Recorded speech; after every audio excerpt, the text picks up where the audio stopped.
Friends, திரும்ப இந்த பேக்ரவுண்ட்ல ரெக்கார்ட் பண்ண இன்னொரு சான்ஸ் கிடைச்சிருக்கு. ஸோ இந்த வீடியோ எதை பத்தின்னு பார்த்தீங்கன்னா, இது ஒரு எஜுகேஷனல் வீடியோ. எவன்டா ஸ்கிப் பண்ண போறான்? கடந்த ஜூலை மாதம் இன்டர்ன்ஷிப் காரணமாக நான் வந்து நெய்வேலி போயிருந்தேன். ஸோ அங்கே வந்து தெர்மல் பவர் ஸ்டேஷன்ஸில் வந்து இன்டர்ன்ஷிப். அங்கே இருந்த எக்ஸ்பீரியன்ஸாக நான் வந்து இங்கே கொட்ட போகிறேன். இந்த அறிவு வழிகிறத வந்து நீங்கள் எடுத்து உங்கள் பிரெயினில் ஆட் பண்ணிக்கோங்க ஃப்ரெண்ட்ஸ், யூஸ்ஃபுல்லாக இருக்கும். ஃபர்ஸ்ட் நம்ம வந்து இந்த தெர்மல் பவர் ஸ்டேஷனோட ஆரிஜின்லேருந்தே போயிடலாம். நமது தமிழ்நாட்டின் நெய்வேலிங்கிற இடத்துல லிக்னைட்ன்ற ஒரு நிலக்கரி இருக்கிறத கண்டுபிடிச்சதால 1950s டைம்ல தெர்மல் பவர் ஸ்டேஷன் ஒன்று பில்ட் பண்ணலாங்கிற ஒரு பிளான்ல வராங்க. ஸோ அந்த டைம்ல கட்டினதுதான் thermal power station 1. Thermal power station 1ஓட கெப்பாசிட்டி ஆல்மோஸ்ட் ஒரு 600 மெகாவாட் வரைக்கும் ஜெனரேட் பண்ண முடியும் 100% கெப்பாசிட்டியில் இருக்கும்போது. அப்புறம் 1970s டைம்ல தெர்மல் பவர் ஸ்டேஷன் 2 பில்ட் பண்றாங்க. ஸோ அதோட கெப்பாசிட்டி 100% ரன் ஆகும்போது 1470 மெகாவாட்ஸ் வரைக்கும் அதால் ஜெனரேட் பண்ண முடியும். TPS1 தெர்மல் பவர் ஸ்டேஷன் 1ல பார்த்தீங்கன்னா மொத்தம் 9 யூனிட்ஸ் இருக்கு. அதில் 6 வந்து 50 மெகாவாட்ஸ் வரைக்கும் ஜெனரேட் பண்ணும், 3 வந்து 100 மெகாவாட்ஸ். TPS2ல மொத்தம் 7 யூனிட்ஸ். அடுத்து 2002 to 2004 அந்த டைம்ல பில்ட் பண்ணதான் TPS1 எக்ஸ்பான்ஷன். இதுல மொத்தம் 2 யூனிட்ஸ். 2 யூனிட்மே வந்து ஆல்மோஸ்ட் 210 மெகாவாட்ஸ் வரைக்கும் ஜெனரேட் பண்ணும் இன் ஃபுல் கெப்பாசிட்டி. ஸோ டோட்டலா ஒரு 420 மெகாவாட்ஸ் ரெண்டு சேர்ந்து. அண்ட் அடுத்து TPS2 எக்ஸ்பான்ஷன், அது வந்து 500 மெகாவாட்ஸ் வரைக்கும் ஜெனரேட் பண்ணும், அது 2 யூனிட் தான். ஆரிஜின் முடிஞ்சு இப்போ வந்து நம்ம உள்ள இருக்க காம்போனன்ட்ஸ் கிட்ட போகலாம் ஃப்ரெண்ட்ஸ்.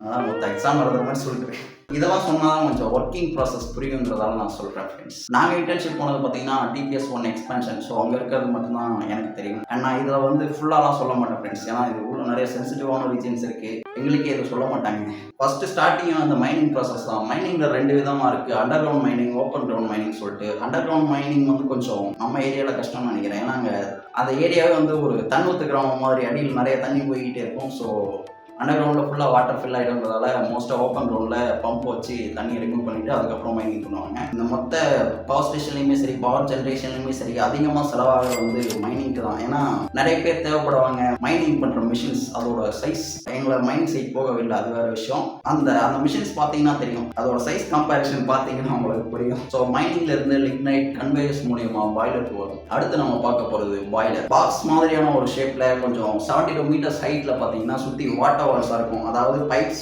200 பைப்ஸ் ஒவ்வொரு சைடு இருக்கும். ஸோ அதுக்குள்ளே வந்து வாட்டர் ஃப்ளோ ஆகிட்டு இருக்கும். அந்த வாட்டர் தான் வந்து ஸ்டீமாக மாறும். இந்த வாட்டர் வால்ஸ் தான் பாய்லரோட செவர் மாதிரி ஃபுல்லாக அதனால தான் கன்ஸ்ட்ரக்ட் ஆகிருக்கும். ஸோ இந்த பாய்லருக்குள்ளே வந்து கன்வேயர்ஸ் மூலிமா வர லிக்னைட்டை வந்து கொட்டுவாங்க. ஸோ அந்த லிக்னைட்டோட சைஸ் வந்து மைக்ரான் லெவலில் இருக்கும். தனியாக மில்லில் ரோட்டாஸ் வச்சு அதை வந்து பவுடர் ஃபார்மில் மாற்றி அதுக்கப்புறம் மைக்ரான் லெவலில் கன்வெர்ட் பண்ணி அதுக்கப்புறம் தான் பாய்லருக்குள்ளே போடுவாங்க. ஏன்னா அப்போ தான் வந்து ஈஸியாக எரியும். இதில் இன்னும் கொஞ்சம் ஸ்டெப்ஸ் இருக்குது, அவ்வளோ டீட்டெயிலாக நம்ம போக தேவையில்ல. ஸோ 0 மீட்டரில் பார்த்தீங்கன்னா ஆயில் யூஸ் பண்ணி பர்ன் பண்ணிட்டு இருப்பாங்க. ஸோ அந்த இடத்துல கோல் போய் அந்த இடத்துல அதுவும் பர்ன் ஆகும். அண்ட் அங்கேருந்து ஆஷ் வந்து கலெக்ட் ஆகும். ஸோ ஆஷ் வந்து என்ன பண்ணுவாங்கன்னு பார்த்தீங்கன்னா சிமெண்ட்டை கன்வெர்ட் பண்ணுவாங்க சைடோக்கு போய் அங்கேருந்து. அதாவது ஒரு 60 to 70% ஆஃப் சிமெண்ட்டில் வந்து இந்த நிலக்கரியோட சாம்பல் தான் இருக்கும். அண்ட் லிக்னைட் எரிஞ்சு உள்ள இருக்க ஃபியூல் கேஸை பார்த்தீங்கன்னா ஐடி ஃபேன்ஸ் வழியாக சிம்னிக்கு எடுத்துகிட்டு போவாங்க. ஸோ அந்த இடத்துல பார்த்தீங்கன்னா ஐடி ஃபேன் சுற்றிட்டு இருக்கிறதால அந்த இடத்துல வந்து எப்போவுமே பாய்லருக்குள்ள வந்து ஒரு நெகட்டிவ் ப்ரெஷர் மெயின்டைன் ஆகிட்டே இருக்கும். இல்லைனா வந்து சின்ன சின்ன ஓட்ட வழியாக வந்து உள்ள இருக்க ஃபயர் வெளியே வர ஆரம்பிச்சிடும். அண்ட் பாய்லரை பார்த்தீங்கன்னா தொங்க விட்டுருப்பாங்க. பாய்லரோட ஹைட் மட்டும் பார்த்தீங்கன்னா 72 மீட்டர்ஸ் இருக்கும். பட் கீழே ஒரு 20 மீட்டர்ஸ் எம்டி ஸ்பேஸ் இருக்கும். அதுக்கு மேலே வந்து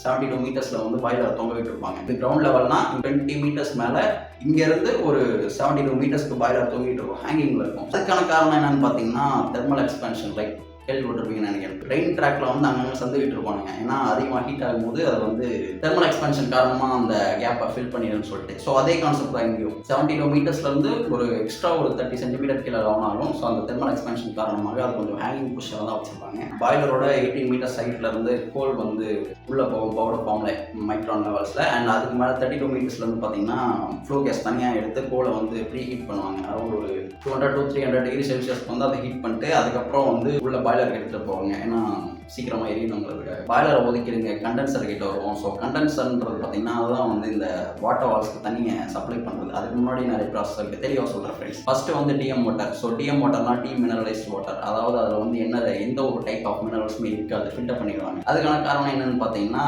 உள்ள ஹீட் ஆகும்போது ஸ்கேல் ஃபார்மேஷன் ஆகும். ஸோ அதை தடுக்கிறதுக்காக அந்த வாட்டரை வந்து மினரல்ஸ் எல்லாத்தையும் ரிமூவ் பண்ணிட்டு அதுக்கப்புறம் தான் வந்து கண்டென்சருக்கு சப்ளை பண்ணுவாங்க. ஸோ கண்டென்சருக்கு போகிற டிஎம் வாட்டர் வந்து என்ன பண்ணணும்னு பார்த்தீங்கன்னா high pressure heaters and low pressure heaters ரெண்டுத்தையும் வந்து வாட்டரை வந்து ப்ரீ ஹீட் பண்ணுவாங்க. ப்ரீ ஹீட் பண்ணிவிட்டு அதுக்கப்புறம் வந்து ட்ரம்ன்ற ஒரு இடத்துக்கு போகும். ஸோ அது வந்து பார்த்திங்கன்னா ஒரு வாட்டர் ஸ்டோரேஜ் யூனிட் மாதிரி. அங்கேருந்து இந்த வாட்டர் வால்ஸ் சொன்னால பாய்லரில், ஸோ அந்த இடத்துக்கு வந்து வாட்டர் சப்ளை ஆகிட்டே இருக்கும். வாட்டர் வால்ஸில் வந்து பாய்லர் எரியறதால அதிகமாக ஹீட் ஆகி உள்ள அந்த வாட்டர் வந்து ஸ்டீமாக மாறி திரும்ப ட்ரம்முக்கே வந்து ட்ரம்ல இருந்து திரும்ப பாய்லருக்குள்ள சூப்பர் ஹீட்டர் வழியாக போகும். ஏன்னா மொத்த ஒர்க்கிங் ப்ரெஷர் சொல்லிட்டுருக்கேன். ஸோ கண்டென்சருக்குள்ள வந்து டிஎம் வாட்டர் அது கூட ட்ரம் கனெக்ட் ஆகிருக்கும். அப்புறம் கூலிங் டவரும் அது கூட கனெக்ட் ஆகிருக்கும். அடுத்து இப்போ கூலிங் டவர் பற்றி சொல்லணும்னா கூலிங் டவரில் 2 டைப்ஸ் இருக்குது, நேச்சுரல் அண்ட் ஆர்டிஃபிஷியல். ஸோ இதில் வந்து டிபிஎஸ் 1 சொன்னால ஃபர்ஸ்ட் 1950s டைமில் கட்டினாங்கன்னு சொல்லிட்டு. ஸோ அது மட்டும் பார்த்தீங்கன்னா ஆர்டிஃபிஷியல் கூலிங் டவரில் ரன் ஆகிட்டு இருந்தது. பட் இப்போ அதை க்ளோஸ் பண்ணிட்டாங்க. இப்போ டிபிஎஸ் 1 எக்ஸ்பென்ஷன் ரன் ஆகிட்டு இருக்கு. அண்ட் அதே மாதிரி டிபிஎஸ் 2 எக்ஸ்பென்ஷன் அப்புறம் ப்ரைவேட்டாக ஒரு டிபிஎஸ் ரன் பண்ணிட்டு இருக்காங்க அங்கே. அதை பற்றி எனக்கு தெரியல. இப்போ கூலிங் டவர் கிட்ட வந்தோம்னா கூலிங் டவரில் வந்து ஆர்டிஃபிஷியல் நேச்சுரல் 2 இருக்குது. ஸோ நேச்சுரல்ன்றது தான் பார்த்தீங்கன்னா இந்த ஹைப்பர்போலா ஷேப்பில் இருக்கிறது. ஸோ இந்த கூலிங் டவரில் பார்த்தீங்கன்னா அரௌண்ட் ஒரு 12 to 15 மீட்டர்ஸ் ஹைட்ல இருந்து 3000 நாசல்ஸ் வச்சு தண்ணியை வந்து ஸ்ப்ரே பண்ணிட்டு இருப்பாங்க. அங்கேருந்து ஃபில்டர் ஆகி தண்ணி வந்து கீழே ஒரு ஸ்டோரேஜ் பண்ணிட்டு போய் அங்கேருந்து கண்டென்சருக்கு ரிப்பீட்டில் போய்கிட்டே இருக்கும். ஒரு தண்ணி லூப்பில் போய்கிட்டே இருக்கும் ஃப்ரெண்ட்ஸ். அதுதான் வந்து அந்த ஸ்டீமை கூல் பண்ணுறதுக்கு யூஸ் ஆகுது. டர்பைனில் வந்து high pressure turbine, intermediate pressure turbine, low pressure turbine சொல்லிட்டு 3 இருக்கும். 3மே கனெக்டட். டர்பைன்ஸ் கூடவே கனெக்ட் ஆகிருக்கிறது தான் ஜென்ரேட்டர். ஜென்ரேட்டரோட ஒர்க்கிங் ப்ரெஷர் இருக்கும். அது இன்னும் காம்ப்ளெக்ஸாக போய்கிட்டே இருக்கும். லைக் ஃபாரடேஸ்லாம் யூஸ் பண்ணி changing the magnetic flux through conductor induce electromotive force இந்த கண்டக்டர் இதோட இப்போ வந்து நம்ம ஒர்க்கிங் ப்ரொசீஜர் கிட்ட போகலாம் ஃப்ரெண்ட்ஸ். ஓப்பன் கிரவுண்ட் மைனிங்ல இருந்து லிக்னைட்டை தனியாக எடுத்துகிட்டு வந்து ஒரு இடத்துல ஸ்டோர் பண்ணி அங்கேருந்து கன்வேயர்ஸ் மூலியமா பாய்லர்ஸ் வரும். ஸோ பாய்லரில் பார்த்தீங்கன்னா மில் யூஸ் பண்ணி ரோட்டாஸ் யூஸ் பண்ணி அதில் பெரிய சைஸாக இருக்க லிக்னைட் எல்லாத்தையும் மைக்ரான் லெவலில் கன்வெர்ட் பண்ணி அதை வந்து பாய்லரில் 18 மீட்டர்ஸில் சப்ளை பண்ணுவாங்க. ஸோ அந்த இடத்துல பார்த்தீங்கன்னா கோல் வந்து உள்ளே போய்கிட்டே இருக்கும். ஸோ உள்ளே போகிறதுக்கு முன்னாடி என்ன பண்ணுவாங்கன்னு பார்த்தீங்கன்னா 32 மீட்டர்ஸ்ல இருந்து அந்த ஃப்ளூ கேஸை தனியாக எடுத்து இந்த கோலில் வந்து ஆட் பண்ணுவாங்க. அப்போ தான் வந்து இந்த கோலில் இருக்க மாய்ஸ்டர் வந்து ரிமூவ் பண்ணுறதுக்காக அந்த ஃப்ளூ கேஸை யூஸ் பண்ணி கோலை வந்து ப்ரீ ஹீட் பண்ணி அதுக்கப்புறம் தான் பாய்லரில் அனுப்புவாங்க. இப்போ வந்து பாய்லருக்குள்ளே இருக்க அந்த ஃபயர் ஆகிறதால அந்த ஹீட் வந்து இந்த வாட்டர் வால்ஸ்குள்ளே போய் அந்த தண்ணியை வந்து ஹீட் பண்ணி திரும்ப ஸ்டீமாக மாற்றி ட்ரம்முக்கு போகும். ட்ரம்ல இருந்து சூப்பர் ஹீட்டர் வழியாக வந்து திரும்ப அங்கேருந்து ஹை ப்ரெஷர் டர்பைன் போகும். இதை அப்படியே ஞாபகம் வச்சுக்கோங்க. நம்ம பாய்லர் ஃபுல்லாக முடிச்சுட்டு அப்புறம் ஹை ப்ரெஷர் டர்பைன் போகும். பாய்லருக்குள்ளே இருக்க ஃப்ளூ கேஸை பார்த்தீங்கன்னா சிம்னி வழியாக எடுத்துகிட்டு போவாங்க. சிம்னியோட ஹைட் பார்த்தீங்கன்னா 220 மீட்டர்ஸ் இருக்கிறதே தான் ஹையஸ்ட். ஸோ சிம்னிக்கு போக வேண்டிய ஃப்ளூ கேஸை பார்த்தீங்கன்னா ஐடி ஃபேன்ஸ் வச்சு உள்ள வேக்கம் கிரியேட் பண்ணி அதை அப்படியே வெளியே இழுத்துடுவாங்க. ஸோ அந்த ஐடி ஃபேன் கிரியேட் பண்ணுற வேக்கம் தான் வந்து உள்ள இருக்க ஃபயரை வந்து கண்ட்ரோல்டாக வச்சிருக்கு. இல்லைனா பாய்லரில் அங்கங்கே இருக்க சின்ன சின்ன ஓட்ட வழியாக ஃபயர் வெளியே வந்துடும். இதுக்கப்புறம் வந்து நம்ம கண்டென்சர் கிட்ட வருவோம். ஸோ கண்டென்சரில் பார்த்தீங்கன்னா டிஎம் வாட்டர் சப்ளை இருக்கும். ஸோ அந்த டிஎம்எல்எஸ் வாட்டர் கண்டென்சருக்கு போயிட்டு கண்டென்சர்லேருந்து ட்ரம்முக்கு வந்து ட்ரம்லேருந்து வாட்டர் வால்ஸ் வழியாக சூப்பர் ஹீட் ஆகி அந்த இடத்துல ஸ்டீம் மாறி அந்த ஸ்டீம் சூப்பர் ஹீட் வழியாக போய் ஹை ப்ரெஷர் டர்பைன் போய் ஹை ப்ரெஷர் டர்பைனில் சுற்றி முடிஞ்சதுக்கப்புறம் அந்த ஸ்டீமோட ப்ரெஷர் அரௌண்ட் ஒரு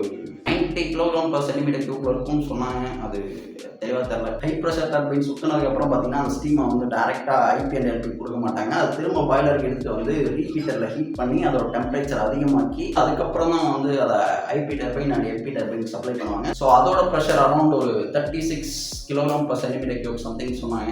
ஞாபகம் இல்லை அதுவும். ஸோ அந்த பவர் யூஸ் பண்ணி ஐபி அண்ட் எல்பி டர்பைன்ஸ் முடிஞ்சதுக்கப்புறம் அந்த ஐபி அண்ட் எல்பி டர்பைனில் இருக்க ஸ்டீம் பார்த்தீங்கன்னா கண்டென்சர் கூட கனெக்ட் ஆகிருக்கும். ஸோ கண்டென்சரில் வந்து பார்த்தீங்கன்னா நெகட்டிவ் ப்ரெஷர் மெயின்டைன் ஆகிட்டு இருக்கும். ஸோ கண்டென்சருக்குள்ள தான் பார்த்தீங்கன்னா கூலிங் டவர் கனெக்ட் ஆகிருக்கும். கூலிங் டவரில் சொன்ன மாதிரி ஒரு 12 to 15 மீட்டர்ஸ் ஹைட்டில் பார்த்தீங்கன்னா 3000 நாசல்ஸ் வச்சு வாட்டரை வந்து சர்க்குலேட் பண்ணிக்கிட்டே இருப்பாங்க. மேலே ஸ்ப்ரே ஆகிட்டே இருக்கும். அது அப்படியே கீழே ஃபில்டர் ஆகி வந்துட்டே இருக்கும். இது அப்படியே ஒரு லூப்பில் போய்கிட்டே இருக்கும். ஸோ அந்த லூப் பார்த்தீங்கன்னா கண்டென்சர் வரைக்கும் கனெக்ட் ஆகிருக்கும். ஸோ கண்டென்சருக்குள்ள வந்து அதிக ஹீட்டில் இருக்க அந்த ஸ்டீம் பார்த்தீங்கன்னா இந்த கூலிங் டவரில் சர்க்குலேட் ஆகிற வாட்டர் மூலியமாக கூல் ஆகி அதையே வந்து ரீயூஸ் பண்ணுவாங்க. டிஎம் வாட்டர் அதையே வந்து திரும்ப ட்ரம்முக்கு போய் அதில் வந்து வாட்டர் வால்ஸ் அதே ப்ராசஸ் ரிப்பீட் ஆகும். டர்பைன் சுற்றுற ஸ்பீட் பார்த்தீங்கன்னா அரௌண்ட் ஒரு 3000 RPM வரைக்கும் போகும். அண்ட் சொன்ன மாதிரி நாங்கள் டிபிஎஸ் 1 எக்ஸ்பென்ஷன் அதில் வந்து 2 யூனிட்டுமே சேர்ந்து 420 மெகாவாட்ஸ். 420 மெகாவாட்ஸ்னால் அரௌண்ட் ஒரு 420 மில்லியன் ஜூல்ஸ் பர் செகண்ட். ஒரு செகண்ட்க்கு 420 மில்லியன் ஜூல்ஸ்.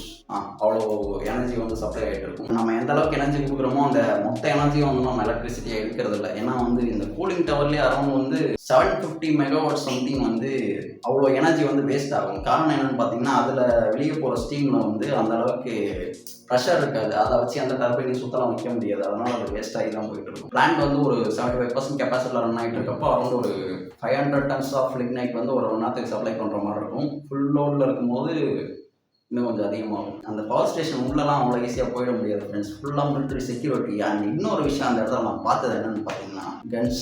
நேரில் ஏகப்பட்ட இடத்துல கன்ஸை பார்த்துருக்கேன். மிலிட்ரி பீப்புள் இங்கே எலெக்ஷன் அப்போ இருந்தவங்க அவங்ககிட்டலாம் பார்த்துருக்கேன். பட் யாருமே லோடர் மேகசின்ஸ் வச்சதில்லை. லோடர் மேகசின்ஸ் இருந்தாலும் தனியாக பாக்கெட்டில் வச்சுருப்பாங்களே தவிர கன்ல ஆட் பண்ணி வச்சிருக்க மாட்டாங்க. இங்கே மேக்ல டிரான்ஸ்மிஷன் மேகசினில் பார்த்தீங்கன்னா 2 to 3 .223 அமௌண்ட்ஸை வந்து அரௌண்ட் ஒரு 20 ரவுண்ட்ஸ் பக்கம் லோட் பண்ணி கோல்ட் SP1ல சொருகி வச்சுருக்காங்க. உள்ள கேட்டுக்குள்ளே போக முடியாத மாதிரி அவ்வளோ செக்யூரிட்டி. நாங்கள் இப்போ ஸ்டே பண்ண போன இடத்துக்கு வந்து குப்பை மாதிரி ஒரு ரூம் கொடுத்துருந்தாங்க.